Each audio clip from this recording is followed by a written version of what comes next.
వీరిలో చాలామందికి balance of mind ఉండదు. ఓవర్ సెన్సిటివ్‌నెస్ ఉంటుంది. అయితే వీరు తరచూ తీర్థయాత్రలు చేస్తారు. విమర్శల్ని భరించలేరు. తమని అర్థం చేసుకోకపోతే త్వరగా డిప్రెషన్‌కి గురై విచారణలో మునిగిపోతారు. అందువలన వీరిని ఎప్పుడూ ప్రోత్సహిస్తూ, ప్రశంసలు కురిపిస్తూ, చంద్రుడు చల్లదనాన్ని మాటల్లో కురిపిస్తూ ఉండాలి. తమ యవ్వనంలో తాము సాధించాలనుకున్న అంశాల్లో తీవ్రమైన ఆటంకాలు ఏర్పడతాయి. ముఖ్యంగా భర్త వల్ల, బంధువుల వల్ల ఈ జాతకులకు తీవ్రమైన సమస్యలు ఏర్పడతాయి.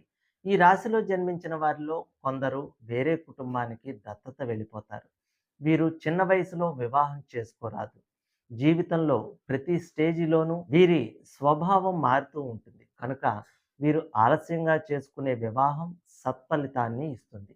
అయినప్పటికీ కర్కాటక రాశిలో జన్మించిన వారు తప్పైనా, ఒప్పైనా తమ రహస్యాలను చాలా జాగ్రత్తగా దాచుకుంటారు. ఈ రాశిలో జన్మించిన వారిలో ఊగిసలాడే మనస్తత్వం అధికం.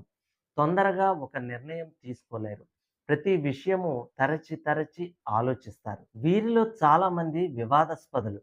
అవిశ్రాంతంగా పనిచేస్తూ ఉంటారు.